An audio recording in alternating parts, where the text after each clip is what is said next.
Hello, sports fans. My name is Mark Mortier from Yesterday Sports. You're about to jump into another thrilling sports history moment.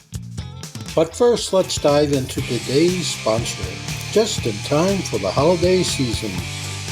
Introducing Art of Words, the brainchild of word artist Dan Duffy from Philadelphia. Dan meticulously crafts stunning images by handwriting relevant words from some of the greatest sports moments in time. These unique, budget-friendly illustrations are the perfect gift, sparking cherished memories and capturing hearts. Choose from city skylines, sports, history, and musicians to find a piece for everyone. And here's the exciting part. For that sports fanatic in your life, gift them a piece of their favorite team or player's history. Art of Words tells a compelling story. Explore collegiate stadiums, each meticulously crafted with every football victory etched in words. Or venture into baseball stadiums, handwritten with every player from the team's illustrious history. Don't wait. Order a print today for yourself and your loved ones this holiday season. Transform your wall into a gallery of captivating art and surprise your family and friends with a print of their own. Use code SHN15 at artofwords.com for a 15% discount on your order in November and December. Visit Art of Words, where words magically transform into stunning art, evoking cherished memories and touching the hearts of those you care about. Again, use the code SHN15 for 15% off at artofwords.com.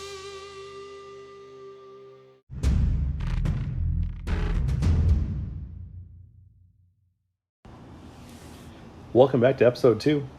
This is going to be the best episode I do out of the 3. I am guaranteeing it right now.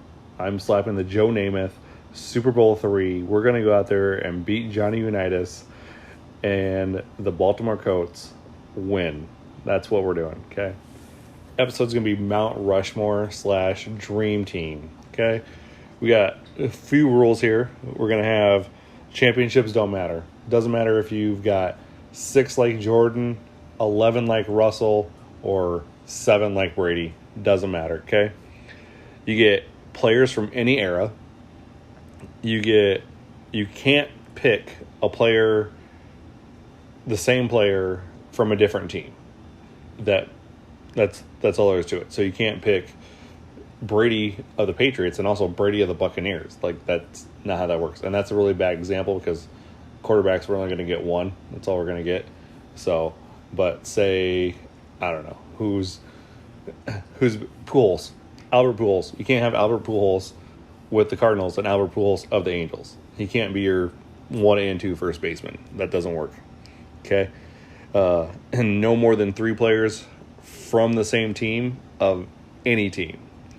So, and here's the example. You can't pick the whole team of the 27 Yankees or the 96 Bulls. So that means if you're going to pick players off the 96 Bulls, you get 3 players off that team. That's it. That's all you can pick. Okay? Yeah. For baseball, it's real simple. We're going to have 8 positions, obviously.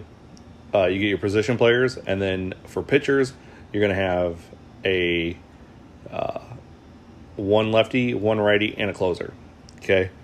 Then for football-wise, we're picking your best 11 offensive players that you think are the best of all time, in your opinion. And this is all your own opinion, but I am open for debate, as always. So you can set up your offense however you want. You can go QB, 2 running backs, 2 wide receivers, a tight end, and you have to have 5 linemen, okay? So you're going to do some research on this, obviously, because unless you can tell me who the top 4 linemen of all time are, let me know. All right, so, or you can set it up with a quarterback, a running back, a fullback, and then 2 wide receivers, or you can go 3 wide receivers and no tight end. But you only get 11, okay? And you have to fill out your line.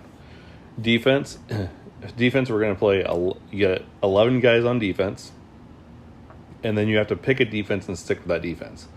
My example today is going to be a 4-3 defense.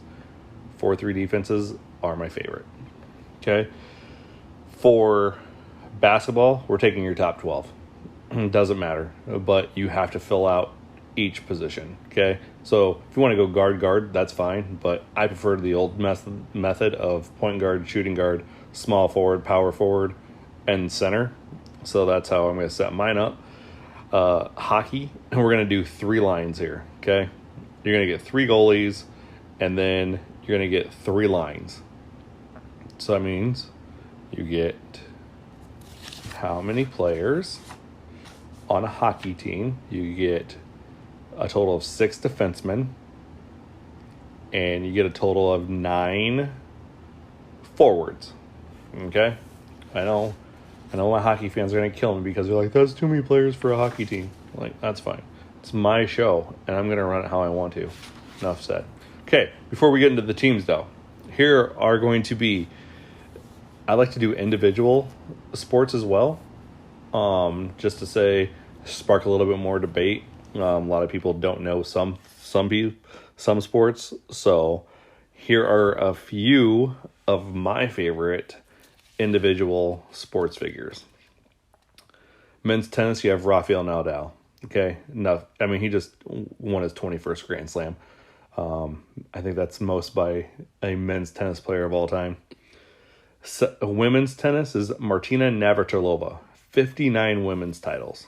Okay, we got golf. We're just going Jack Nicklaus, the Golden Bear.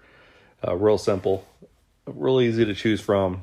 Yeah, granted, Tiger made golf fun, but if we really want to get down the nitty-gritty, everybody started golfing because of Happy Gilmore. If you're a kid from the 90s, you started golfing because you wanted to swing the club like Happy Gilmore, not Tiger Woods. Okay. He also, for bowling, we're going Pete Weber because dudes wear shades inside, and that dude gives no Fs. Okay. Poker, Daniel Negreanu. I know poker's not a sport, but actually, it is. I think World Series of Poker is actually a sport here. I mean, it takes a lot of mental, and you got to know your opponent. I mean, a lot of strategy there. And then here's my one out of the blue, because I watched the Cricket World Cup, I don't know, like 3 years ago, or actually I should say back, not 3 years ago. The last time it aired, the time before that. So 2 World Cups ago. And this guy was just blew my mind. I have no idea what you're doing in cricket, but I'd like to learn it. Sachin Tendulkar is probably the best cricket player of all time. All right. So now that I murdered somebody's name, because we got to do that one show every episode. So let's get on to the program, shall we? All right, we're going to lead off with baseball. Here are my starters. And you guys are going to cringe at this first one. I'm going left field. My starting left fielder is going to be Barry Bonds, okay? Pre-2001. I say pre-2001 because he had already won 4 league MVP trophies before 2001. He was already a future Hall of Famer. And then he just decided to join the crowd of Sammy Sosa and Mark McGwire and allegedly do steroids. I mean, nothing's been proven, so it's allegedly. So we might as well get that one out of the way right away. Also in left field, he's going to be coming off the bench is going to be Teddy Ballgame Williams. Okay. In right field, we're going to have Ruth and we're going to have Mantle. Aha. See, now you're going to say, I thought you said you couldn't pick players from the same team. No, I said these two aren't the same team. They're from the Yankees, yes, but one's from the 20s and the other one's from the 50s. In center field, and also Mantle played right field more than he did center field because he couldn't play center field due to DiMaggio being in center field. So, next up, we have Ken Griffey Jr., the kid. Everybody started wearing their hat backwards because of Ken Griffey Jr. in 1989. Comes up, starts playing batting practice with his hat backwards. Every little kid wanted to be him. Enough said. I wanted to be him every single day. I played center field because Ken Griffey Jr. Also at center field is backup Joe DiMaggio. All right. So we got 2 players from Mantle and DiMaggio played together. So we got 1 more player from that team. That's it. Next up, I got Mike Schmidt, who's probably the best power hitting third baseman of all time. Okay. And behind him, we have Wade Boggs, the best hitting third baseman of all time. I mean, that guy could fly across the country and get hammered and then get ready to play the next day, all hung over and everything else. Wade Boggs with the epitome of, I'm going to show up and hit the ball. That's all he did. Shortstop, I got Derek Jeter. We got Yankees on this team, but what are you going to do? You got Cal Ripken Jr., Mr. Iron Man himself. I mean, that he was a slick infielder. He was a very slick shortstop, and he was a tall shortstop, which is very, very unique in itself to have a 6'1" shortstop. Because usually you had your 6'1" guys on the corners, but Ripken was 6'1" shortstop. Second base, a little bit of homer here. Ryan Sandberg. Now everybody's going to be like, Ryan Sandberg, why is he your best second baseman? Besides being the first $7 million man in baseball, besides actually winning a MVP in 1984, and also he never won a World Series, but again, World Series don't count, so that doesn't matter to me.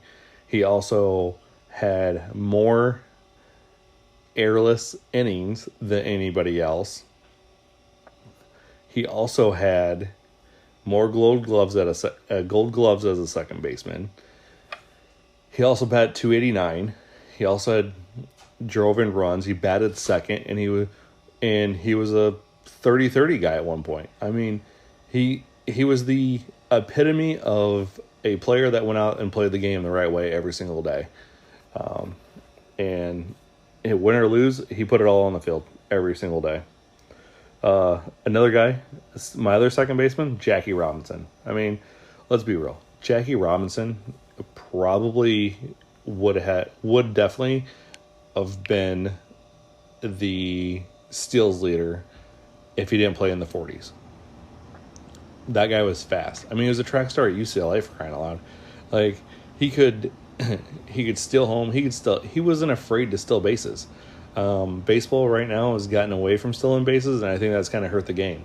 We're striking out a lot. We're swinging for the fences. Granted, home runs are nice, but let's move our runners around.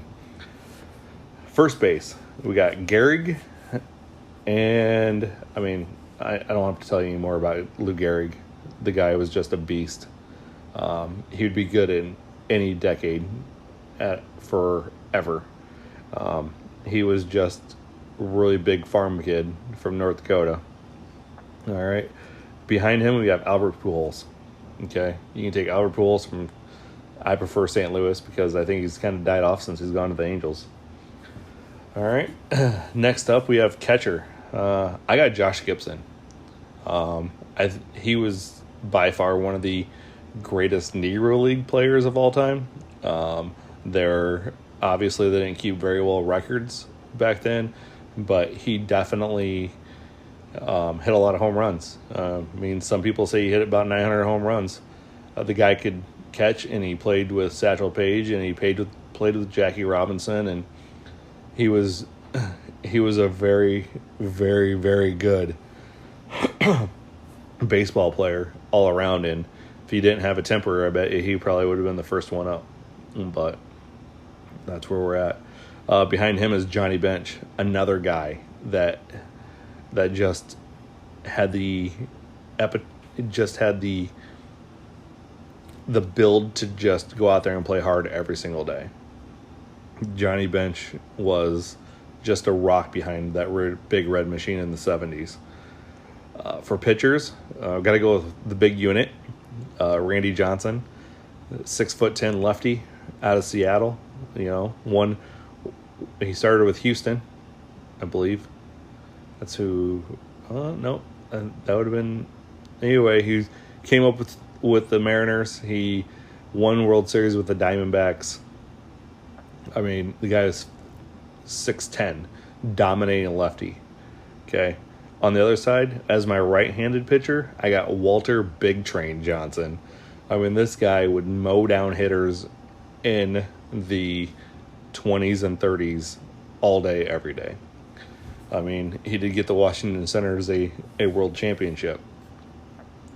Also, I do have an honorable mention, 2 honorable mentions for pitchers, by the way. Satchel Paige, or I should say 3. Satchel Paige, Bob Gibson, Greg Maddux. Those 3 right there are Satchel Paige for his longevity, Bob Gibson because he's the reason why they had to raise the mound, and then Greg Maddux didn't throw the hardest ball, but he knew where to put it, and that's a huge thing as a pitcher. Even now, you don't have a pitcher out there that can just pinpoint accuracy.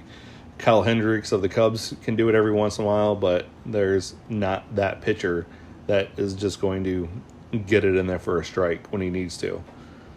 Closer, Mariano Rivera. I mean, who else? There's no question.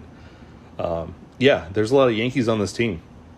They're from different eras because when you have the number of championships that the Yankees have, you're going to have a lot of players that were really good. So baseball. So please let me know about your baseball takes. Again, still gonna get that email address up. And we'll get that situated, and you can start emailing me all the fan mail or disagreement mail you want me to, and I'll read it, and I'll debate. I'll read it on there, and we'll debate, and I'll debate you right then and there. All right. Let's move on to baseball or basketball. We just did baseball. Let's move to basketball. All right. So, basketball, top 12 players. Let's start with point guard. We're going to go Allen Iverson because the dude can just score. 6'1". He's scoring a machine. Okay. But at the same time, we need someone to pass the ball. All right. So we bring off Iverson off the bench. We need a quick scorer. You have Stockton as your starter. John Stockton, all-time assist leader. He's going to dish the ball out. He's going to make some shots when you need to. He's just that guy. As your 11th guy on the bench, we're going Dennis Johnson. I mean, he played heck of a defense for those 80 Celtics. Doesn't get a lot of recognition because of that 80 Celtics, but with Parrish and Bird and McHale on there, I mean, DJ gets his due. And then we go to shooting guard. I mean, there's hands down, no other options. You got Michael Jordan, Kobe Bryant. That's it. Nobody else. Okay. Let's go to small forward. Small forward, we got LeBron James. I know people are going to be like, oh, I thought you don't like LeBron. I don't, but I couldn't. There's not another small forward out there that I could put there. I mean, I got Gervin as my number 2. I mean, because George Gervin, the Iceman, for crying out loud. And they'll be like, well, here's the deal. Larry Bird played forward, power forward, and small forward. So if I'm going to stretch this thing, by the way, the next player on this thing is Larry Bird. So if I'm going to stretch this thing, I'm going to put Larry Bird out there. I'm going to have James out there. I'm going to have Jordan and Bryant out there as well, and Iverson. That's how I'm going to stretch that floor, is what I'm going to do. Get all 5. You got 4 guys that can drive, kick it out to Bird. He's knocking down the shot. Because if there's one thing we know about Larry Bird, he's not missing. The kid from French Lick, Indiana is not missing a shot. I mean, he walks into a 3-point contest and looks around as who's going to finish second. That's how much confidence that kid's got in his game. All right. Next up, we got Dennis Rodman, because, we're going to need somebody to rebound. We're going to need someone to bring a little fierceness, a little toughness to our defense. We need Rodman out there to get those loose boards. We need him to throw his body around, because that's the way he was best for. Throwing his body around, reckless abandonment is what he played with. Then we have Timmy Duncan, Mr. Fundamental. I mean, the guy was just give me the ball, let me turn around, bank it in. We're going down the other court because we just scored 2 points. That's what he's going to do all day. We got Garnett because you know what? You need that defensive anchor. You need that guy to be in late games. You need to have that guy in the middle of the court telling everybody where to go. You need Kevin Garnett to be that guy. He was it for the 08 Celtics. He was that for the Timberwolves. He's been that for everywhere he's gone. He's just that guy to be your defensive anchor. And that's what we need late in the game. That's it. Oh, we got one more. Oh my gosh, I can't forget this. Big Aristotle. Shaquille O'Neal. I mean, I have not seen in my lifetime a more dominant center. This guy, 7'2", 300 and some pounds, would wreck basketball hoops. They would have to call a 10-minute intermission just to bring a new hoop in because the dude broke the glass or broke the arm of it. I mean, we can talk about Wilt Chamberlain, we can talk about Kareem Abdul-Jabbar and how they dominated their eras, or George Mikan back in the 40s, but Shaquille O'Neal, by far, would probably dominate all of those guys. Russell might be able to stop him a little bit. I mean, because Russell did keep Chamberlain in check all those years between the Celtics and the Warriors, but I'm still taking O'Neal with his power and the way he can move people out of the way. Next on, we're going to go to football. Okay. And, last episode I talked about Tom Brady being the GOAT. Well, if you're going to be the GOAT, I guess you better make my top 11 offensive players. So Tom Brady, you're my starting quarterback. All right. I got 2 running backs. I got Gale Sayers, who scored 5 touchdowns in one game for the Chicago Bears. Injuries in an ACL tear in the 60s cut his game short. Because basically knee injuries back then ended careers. He was by far probably one of the best running backs of all time. Only played for about 5 years and then had to call it quits. Jim Brown, this guy. Jim Brown from Syracuse. Jim Brown from the Cleveland Browns. He ran people over. You talk about Adrian Peterson looking for contact. Jim Brown looked for contact every time he went down the field. Every time he touched the ball, he was looking to punish someone for trying to tackle him. That man of a monster, but was just a beast on that Browns team. Also, his career was cut short because he was currently acting in the Dirty Dozen, and they wanted him to report to preseason to training camp, and he picked Star in the Movies instead. So there's that. Next up, we're gonna 2 wide receiver set. We're gonna have our speed on the outside. We're gonna have our 6'4". I can burn anybody down the sideline. Throw me the ball and I'll go get it. And that's Mr. Randy Moss. We already know Brady and Moss work together. That's been proven. So why not put Moss on there? Let Moss run down the sidelines and let him just catch it. That's all he does. Just get him the ball. Ain't no one gonna stop him. All right.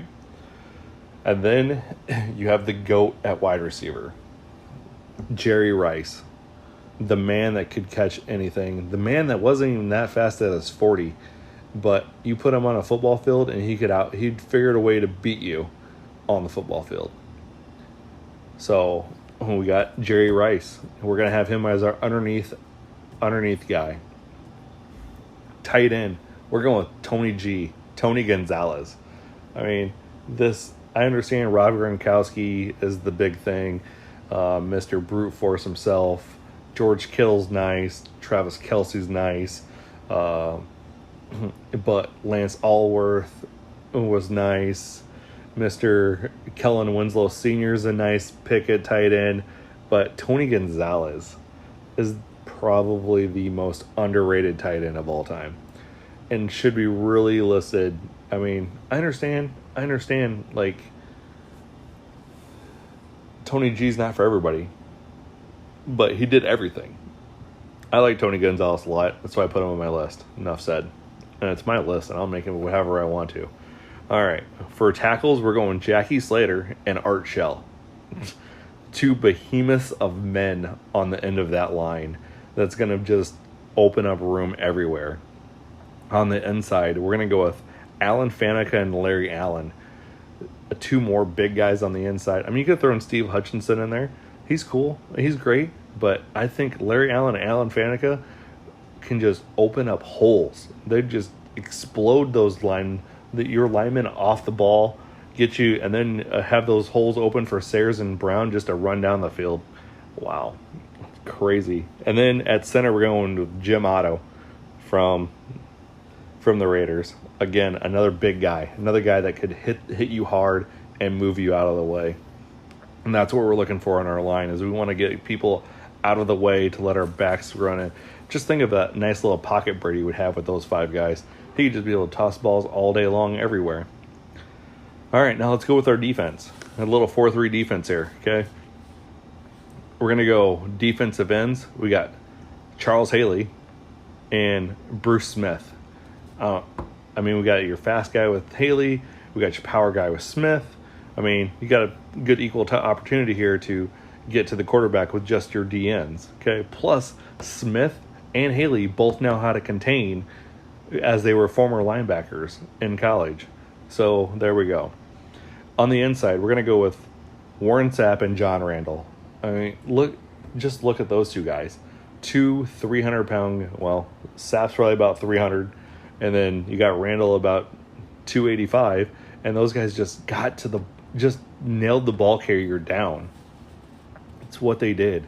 Warren Sapp got sacks, so did Randall. I mean, they were just beasts at their position. Linebackers next. Now, there's a lot of options for a linebacker, but I got two outside linebackers that if Smith and Haley aren't going to get to the QB, and Randall and Warren aren't going to get to the QB, they're definitely getting the QB. And that's Lawrence L.T. Taylor. I mean, just as Joe Theismann. I mean, that's the nastiest break ever on a football field. And Derek Thomas, Mr. 7 sacks in one game. Those two guys blitzing from the outside, I mean, we're just going to be blitzing. We're just going to put 8 in the box, and we're just going to blitz. That's what we're going to do with this team. We're just going to make you try to air it out, which isn't going to happen, because wait till I get to my defensive backs, and then you'd be like, how are you going to even catch a ball with those guys covering the guys? Middle linebacker, Dick Butkus. I mean, hard hitting. You come across the middle, you're getting hit. You try to run out the middle, you're getting hit. Butkus would just run dudes over. That's what he would do as linebacker. People were afraid to go across the middle because of him. He ended careers, I'm sure. But you could also, outside linebacker, you could also throw in there Jack Youngblood, and you could throw in Jack Ham. Youngblood played on a broken leg, so there's that. He's tough. So let's move to our secondary. Okay, we're going to run cornerbacks. I'm going to cover your wide receivers with Lester Hayes and Deion Primetime Sanders. Like, tell me those, no way you're completing a pass with those two guys. And if they do intercept it, or when they do intercept it, I should say, they're taking it back for 6. So we just turned our defense into a great offensive weapon as well. Safeties, I'm going Ronnie Lott and Troy Polamalu. Ronnie Lott is probably the hardest hitting safety of all time. He is the reason why there are so many. All these safeties are trying to headhunt back in the day of wide receivers going across the middle, because Ronnie Lott set the tone for that Niners defense. Even when he played with the Jets, he set the tone for that defense too, and the Raiders. Ronnie Lott was just a bad dude. He was just a bad dude on the football field. I mean, he even broke the tip of his finger and allegedly bit it off. But either way, it went right back out there. And then Troy Polamalu, he's stacking the box. Like I said, we're bringing 8. He's going to get that covered. and away we go. Now, we're going to have a special teamers here. We got a punter. We're going with Reggie Roby because he's going to nail that thing inside the 5. Where if we have to punt, we are pinning you deep with Reggie Roby's leg. Kicker, Adam Vinatieri, because he's Mr. Consistent. Okay, probably not the most consistent kicker of all time, but he is definitely a top 3 consistent kicker of all time. Plus, he has ice in his veins, will kick in Super Bowl wins, and he's just that guy. If you need a field goal, he's going to get it done for you. And then we're going to have an explosive returner in Devin Hester. Man's got 6 returns for touchdowns, most all time. Devin Hester basically carried that Bears defense at times, or that Bears team at times. And then he would go out there and play wide receiver and cornerback at the same time too. So Devin Hester, I'm looking at you, bro. Should be in the Hall of Fame. Just saying, just for your turn game. All right, let's move on to hockey. We got goalies. Between the pipes, these 3 guys you ain't scoring a goal. We got Martin Brodeur. All right. Patrick Waugh. Jacques Plante. Okay. Defense. Oh man, you're gonna hate coming down. You're gonna hate coming down because these guys are gonna check. And the beautiful thing about these defensemen, though, they can turn this into offense as well. So we got Ray Bork. We got Nicholas Lindstrom. We got Paul Coffey. We got Bobby Orr. We got Al McInnes and Chris Chelios. I mean, those are offensive guys that are going to hit you hard as well. Okay. Then for our forwards, we're going with Gretzky, Yager, Messier, Gordie Howe, Stevie Y. We're going Mario Lemieux, Joe Sakic, and we are going, the last guy is Luc Robitaille. I know, geez. Why would you put Luc Robitaille? I mean, he was my favorite hockey player, that's why. That's what. Enough said. I'm just putting him out there because he was my favorite hockey player. Probably doesn't deserve to be on this list, but he was my favorite LA Kings hockey player growing up. Him and Rob Blake, they were just a couple badasses. Oh. So there's my list of Mount Rushmores. I went really quick, I would say. But at the end of the day, I appreciate you listening. I can't wait to hear you guys' feedback on what you think, where I got it wrong at. I know the guys at my work, if you're listening to this, you're definitely going to tell me where I got it wrong at. So I'll be happy to hear it. And as always, thanks for listening. Really appreciate it. Have a great day. So there's that. All right. I'm going to go off net rankings. That's what I'm using, is net rankings. That I like the net rankings. It's better to get an understanding of what an actual team is, because it breaks down, gives you an extra point for a road win, deducts things for home losses, breaks down the quad win, so the top 50 or 55 teams in quad, and then just breaks it down that way and see how many quad wins you have. Because realistically, the higher competition you're playing, and on less neutral sites, it's probably going to give a way of how you're going to actually do in the tournament. So, real quick, the top 25 of the net rankings is Zaga's 1, Arizona's 2, Houston's 3, Baylor's 4, Kentucky's 5, Duke's 6, Villanova 7, Tennessee is 8th. My bad. Kansas is 9th, Auburn's 10, Texas Tech is 11, UCLA is 12, Purdue is 13, Illinois is 14, Iowa is 15, Texas is 16, LSU 17, UConn's 18, St. Mary's is 19, Wisconsin's 20, Ohio State's 21, Arkansas is 22, Murray State's 23, Providence is 24, and Alabama is 25. So, there's your top 25 in net rankings.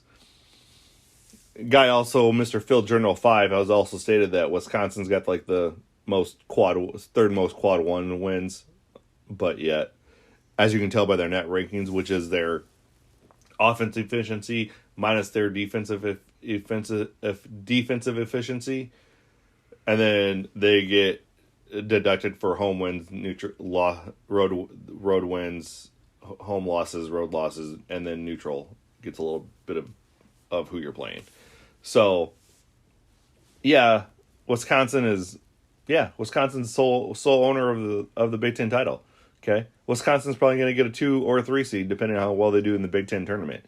I feel if they get they might even sneak into a 1 seed depending on what the other ones do. So, yeah, I think Wisconsin is Wisconsin and is going to be that way all the time. Gonzaga lost to St. Mary's, and everybody's like, "Oh my gosh, Gonzaga lost to St. Mary's." If you watch any college basketball, you'd understand that Zaga and St. Mary's always have tough games. Even when St. Mary's could only have like 1 or 2 win, or be like 9 or 10 win season, guess what's still going to happen? They're still going to come out and play Gonzaga hard, and the Zags are going to be in trouble. So, also, I'm going to break down some bracketology as well in this. You're going to use that. The guy I like to look at is Joe Lunardi on ESPN. He's pretty accurate on what he's got going on. So, right now, he's got his last 4 byes being North Carolina, San Francisco, Wyoming, and Michigan. I don't understand how Michigan gets in. I mean, I thought that we had a rule of at least getting 20 wins to make the big dance. Michigan's not there. He's got the last 4 in as being Rutgers, Xavier, Memphis, Loyola, Chicago. The first 4 out is going to be Indiana, BYU, SMU, and Virginia Tech, and then the next 4 out are VCU, Florida, Oregon, and Dayton. Jeez, Dayton. Apparently, I still have the Daytona 500 in my mind. So you got Dayton as well. So I don't understand how Michigan gets in. Rutgers, I can see that. Rutgers is some big wins. Indiana, I understand them being out. SMU, they're on the bubble to me. Now, what we're talking about the last 4 byes, that means they don't have to play the 4 play-in games. The last 4 in don't necessarily have to play, are the ones that are going to be playing in the play-in games. And then your first 4 out are the ones that are like 69 through 72. And then the next 4 are your 73 to 76 rankings. Okay. So they just barely missed it. So Lunardi has Purdue at a 3, which I can understand that. He has Wisconsin at 2. I can see that as well. He's got his top 4 being Zaga, Arizona, Baylor, and Auburn. I think that I'd go with those. Maybe see what Auburn does in the tournament. I think Wisconsin and Auburn could probably flip spots. I mean, I wouldn't be hurtful by that. Iowa is all the way up to 6 now, and they were at one point not making it. His 4 number 2s, I just saw that on my screen, so that's why. So his 4 number 2s: Wisconsin, Kansas, Duke, and Kentucky. Those are some solid number 2s. Again, the only one I would take away is I'd probably move. I could see Wisconsin being 1, honestly. Yes, Phil Journal 5, if you're listening to this, I have Wisconsin at 1. All right. Let's see. He's got a conference breakdown. I don't know. You'll have to go check out his list. I think so. Let's just take one region of this. So we'll take the West region. You got Zaga playing either New Orleans or Alabama State. You got Iowa State versus Creighton at the 8-9 game. 5 and 12 is Alabama, South Dakota State. 4 is UCLA, Towson. 6 is St. Mary's in Michigan. Again, I don't see Michigan being there. We can go check out the net rankings, and I'll tell you where Michigan's at here in a second. Texas Tech versus Seattle, Colorado State versus North Carolina, Wisconsin, Montana State. I think we move Wisconsin to the 1 seed and move them out east to the Philadelphia region. Excuse me. And I think we make Auburn the number 2 in the South and move Duke to the number 2 in the Midwest region, and then move Kansas to the West. I think that's how we move that around.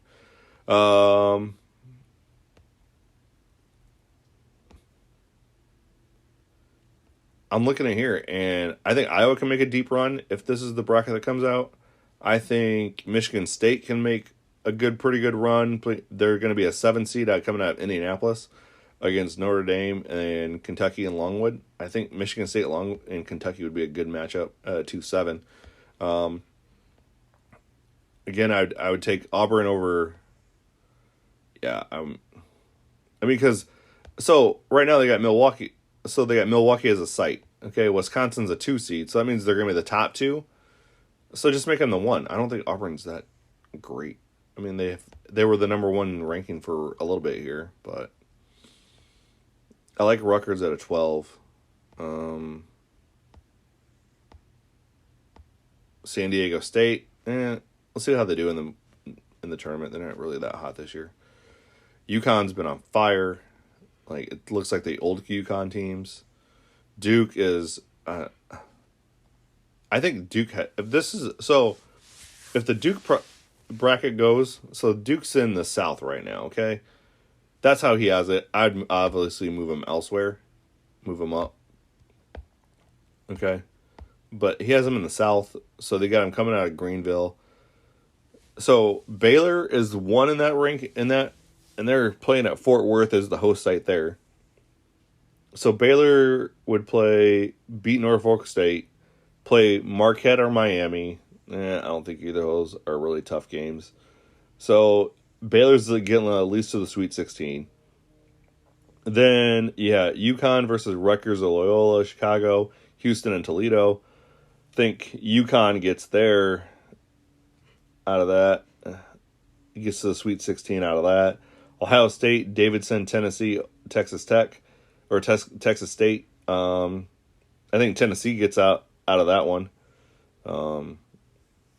Definitely Tennessee. And then we'll play the winner of Boise State or San Francisco. And I think it's going to be it'll be Duke and Baylor in the elite on that one. All right, let's go back up to the West region quick.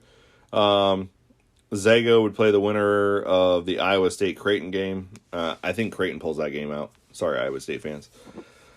You got Alabama and South Dakota State, UCLA, Towson. UCLA pulls that out. Gets to the Sweet 16. You got St. Mary's, Michigan. Again, Michigan shouldn't be there. Texas Tech, and Seattle. I definitely think the St. Mary's gets out of there. St. Mary's is way better than a 6 seed. Out of the next little section there, you got Colorado State, North Carolina, Wisconsin, Montana State. I think Wisconsin gets out of there. They beat Montana State handily.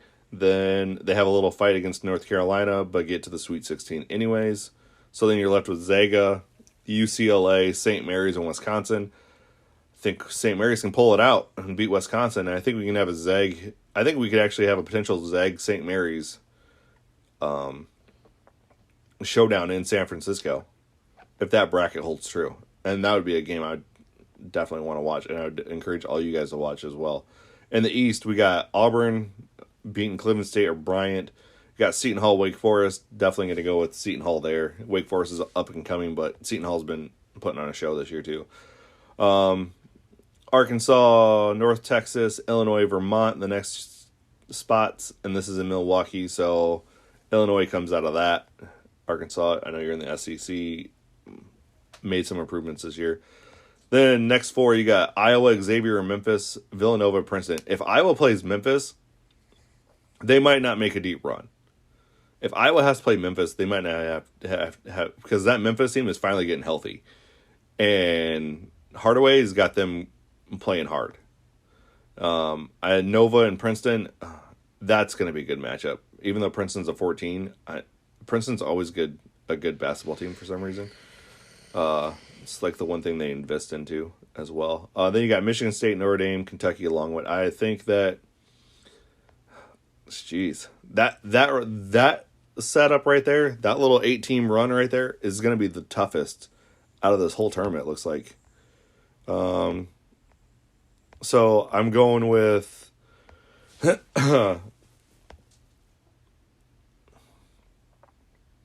jeez, I have no idea. I think Kentucky or Michigan State, Iowa, Memphis could all get out of that. Nova could get out of that as well. So let's go Nova. Let's go Nova making the Sweet 16 out of that group. So then we'll have a Nova, and let's go with an Auburn showdown up top. Auburn, because they've been the top team. So you got Nova and Auburn. I'm going Nova. So and then I'm going St. Mary's over Gonzaga. St. Mary's over Gonzaga since it's in San Francisco. So I got St. Mary's, Nova. I got a 6 seed and a 3 seed on one side of the bracket. The other side of the bracket, we got Arizona, Long Beach State, TCU, Murray State, Arizona, obviously, Texas, Chattanooga, Providence, Iona, Providence. The Friars are fire. LSU, Wyoming, Purdue, Northern Iowa, Purdue. USC, San Diego State, Kansas, Jacksonville State. Let's go Kansas. So we'll have Kansas versus Purdue. Kansas wins. Have Arizona versus Providence. Arizona wins. Arizona, Kansas. And Arizona wins. So St. Mary's, Nova, Kansas, and the last but not least, we're going with Duke. Kansas, Duke. And I'm going to say a final of Duke and Nova with Krzyzewski going out on top. That's how it's going to play out. Duke's winning the title. All right. Now, let's talk about Michigan basketball real quick. Because we got them ranked here. So here's Michigan. This is why I say Michigan should not be 11 seed or even trying to make this. They're 16 and 13. They're 4 and 7 on the road, 2 and 1 on a neutral site. They're 10 and 5 at home. They're 4 and 10 against quad 1 teams, 4 and 2 against quad 2, quad 3 they're 5 and 1, and quad 4 they're 3 and 0. So guess what? That to me right there tells me they shouldn't be there. I'd swap them out. Let's get down here. Let's get down this list. Let's get to the bubble teams. All right, you got Belmont. Okay, we didn't even talk about Belmont on here. Chattanooga's doing really well. Let's not give teams the benefit of the doubt just because they are in one of the Power 5 conferences. That's the whole problem with college sports, is we put more emphasis on being a big school than we do on who we're actually playing or what we're actually doing. That's ridiculous to me. South Dakota State gets in because it's an automatic qualifier. And they're a 71 net ranking. For crying out loud, people. Again, why are we putting such emphasis on this? So if we go quad 1 wins, okay? Quad 1 wins, let's go that route. Baylor has the most quad 1 wins. Quad 1 wins at 12 and 4. Baylor's a hot team, okay? They're 14 and 2 at home. But I'm not having one of the, I'm not taking them. They're in too tough of a bracket. So look, it's just, yeah, because, jeez, I don't know. Anyways, basketball season I can get more into the detail. I don't have enough time apparently because it's telling me to wrap it up. I only get an hour, and I'm already at 47 minutes. So, hope you guys got some insight out of this. We're gonna see if my bracket proves right. I'm gonna tweet this out. Find me on TikTok. Still hit me up with the email address. We didn't have any listener emails this week, but that's fine. I gotta talk baseball and college basketball, two of my favorite things. Also, you can send me an email still at oneguywithamic@gmail.com. Find me on Twitch at one guy with a mic. Sportscast. You can find me on Apple, Amazon. I really need to get a website going. So anybody out there know how to put a website together? We could probably hook that up, right? I mean, I just need someone to help me out. Reach out to me. See about setting up a website. That'd be great. That way we get a little more traffic going here. Continue to build this thing. Also, my voice is a little bit raspy this morning. Thanks to my shout out to my 8th grade basketball team that we played hell of a game last night. Lost 28-26 in the last few seconds. But that team, those guys, for a group of, we started off 10, had 3 quit, but ended up with 7. And those 7 kids, I tell you what, in this last month have for guys that have not picked up a basketball at all in October, since before October, guys that didn't know how to dribble, didn't know what a layup was or a 3-pointer was, those guys came out and showed up every single game, and I'm super proud of those 8th graders. And I know some of them will listen to this, so again, guys, congrats on the season. We won 2 games, which I'm super proud of, especially with the experience that we had. So good job there, guys. Also, thanks to the parents on that team for making coaching easy. Usually when you, as I've said on my youth sports, sometimes parents get overly involved or underly involved. There's not really a happy place, but these parents were probably the greatest parents I've dealt with on a basketball standpoint. I mean, I've had really good, coaching girls sports. These parents rank right up there. That they held their kids accountable, got them to practice, got them to the games, was positive no matter what the score was, and it was a great season. It's the reason why I like coaching youth sports. Is that right there. So reach out to me if you have any questions, comments. Find me on Twitter, One Guy with a Mic. Find me on TikTok, One Guy with a Mic. Just trying to make this brand big. Also, check out Supercell on Twitch. It'll be streaming at 1 o'clock. Well, I guess tomorrow's his birthday, so he's doing an all-night stream tonight. Into tomorrow, since he turns like 31, I think. Also, check out Go-Kart Racing 43. He's on Twitch. Mike Dro, he does a lot of MLB The Show, so just trying to get some of these guys that promote this podcast and get them little shout outs on my podcast, promoting their stuff as well. Because, I mean, at the end of the day, we all got to help each other out, right? I mean, how else are you going to get big? So, appreciate y'all. Thanks for listening. Tell someone you love them. Also, if you haven't done so already, hit that follow button, ring that bell. Again, we're out there everywhere. You can Google us and should be able to pop up. I got to get on Google Podcast. That's my goal for this weekend. So then we'll be big time in it everywhere. So have a great day. Have a great week. See y'all next week. Hey there, sports history fan. This is Arnie Chapman, a.k.a. the Football History Dude, and I wanted to thank you for stopping by to listen to another episode here on the Sports History Network. Our podcasters are passionate about uncovering and sharing sports stories from yesteryear. And if you didn't know it already, we have over 30 shows across the network covering all sorts of sports history topics. In fact, here's a glimpse into one of our awesome podcasts here on the network. The Pigskin Tales podcast is all about the lesser-known pro football players. Yes, there are stories about the ones we know, like Brad Tarkenton and Harold Red Grange. But have you ever heard of Ernie Nevers? How about Dave Osborne or even Grady Alderman? These men created their own path to the NFL. How did they do it? Listen to the Pigskin Tales podcast, now streaming on your favorite music platform. Go to pigskintales.com. How about that? I bet you're super hyped to go listen to that new podcast, right? Well, to learn about this show and all the other podcasts on the network, head over to sportshistorynetwork.com/podcasts. Again, that's sportshistorynetwork.com/podcasts. Head over there today to find your next favorite sports history podcast.